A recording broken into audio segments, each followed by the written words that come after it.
So, this is about Mary, and if you've ever thought being lazy doesn't pay, well, buckle up because this story is wild. Mary was that woman in her small village who believed rest is productive. When everyone else was up at dawn, doing chores, sweating buckets, going to the farm, Mary would lie on a mat, eating mangoes like life was a vacation. Her husband Adam walked like a horse, always chopping wood, feeding goats, patching roofs, while Mary barely lifted a finger. The villagers whispered behind her back, "She's using that poor man. Why hasn't he sent her back to her parents yet?" Adam eventually snapped. One morning, he looked her dead in the eye and said, "Mary, you have to try. If not for me, then for us."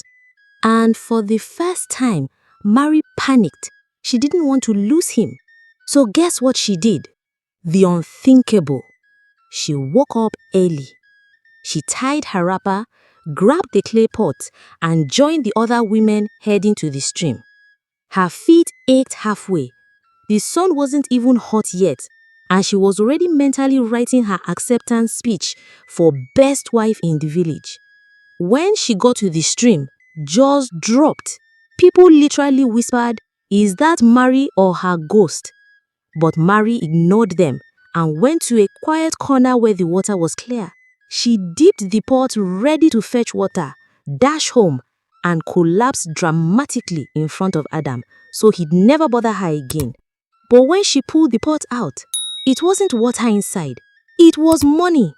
Like actual coins and paper notes, shimmering like they'd just been printed. She nearly screamed, but clapped her hand over her mouth. She looked around. Nobody saw, her heart pounding like a drum. She poured the money out, dipped the pot again, and more money. At that point, Mary didn't care what was happening. Universe, witchcraft, genie, whatever. She stuffed the cash into her wrapper, tied it tight, and sprinted home like a woman running from Judgment Day. Adam wasn't back yet. She dumped the money on the bed and just stared.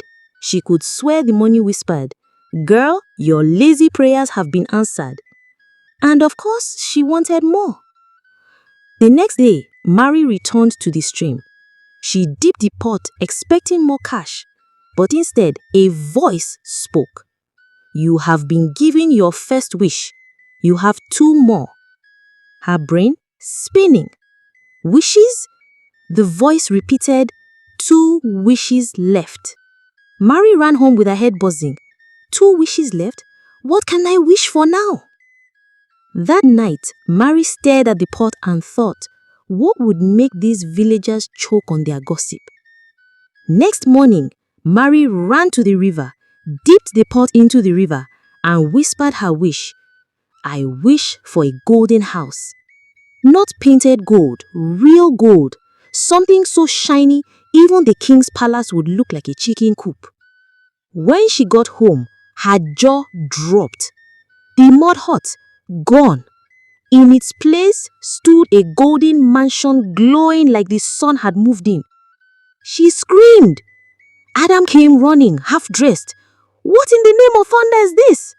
Mary grinned. "Surprise! Your hardworking wife did this." "Hardworking how?" he asked, eyes wide. News spread like wildfire. People gathered in front of their house as if Beyoncé had come to town. Some prayed, some gossiped, some just stared. Did Mary care? Nope. She strutted around like she owned the earth. Adam, still confused. God moves in mysterious ways. But she wasn't done. Oh no. With a golden mansion, she went full queen mode.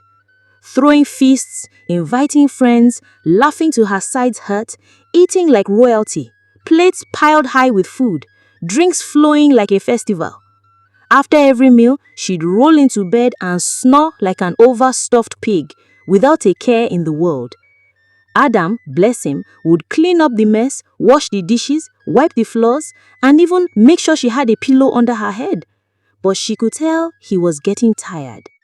He started muttering under his breath, sighing louder, nagging more than usual. The gossip didn't stop. People still whispered she was lazy or cursed. That's when she got an idea. An idea for the third wish.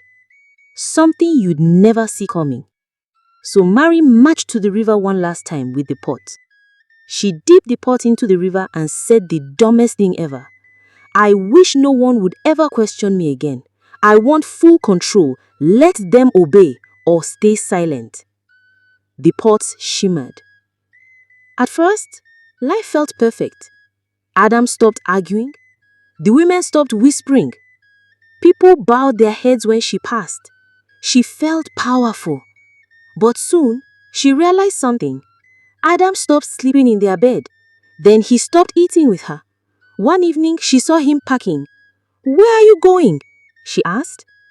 He zipped his bag and walked out. No anger, no tears, just silence. The visitor stopped talking to her. Nobody laughed with her. Nobody asked her anything. She felt invisible, but she cooked for one, cleaned for no one, dressed up for herself. She danced in front of her gold-plated mirror saying, "Queen Mary doesn't need anybody." By day 4, she was talking to walls. By day 7, she forgot what her own laughter sounded like. She thought silence meant peace, but she got a golden cage. Then on the 8th night, she awoke to a sound. Crack. The wall. Crack. Crack. The golden house split like an old plate. She ran to the living room. The golden shimmer flickered, revealing mud. The house was never real. Before she could scream, the kitchen vanished. The food turned to mold. Perfume smelled like rotten fruit. Mary bolted out barefoot, heart hammering. She searched for the pot, whispering desperately, but couldn't find it. She ran to the river. "Please, just one more wish, please." But she got no response. The pot was gone. Just like Adam. Just like her friends. Just like everything she didn't earn. Mary sat by the river, wet and shaking, and cried. For Adam. For the friends she'd lost. For the girl who just wanted a nap and a clean wrapper. And she thought, if I hadn't come to the stream that day, maybe I'd still have a husband.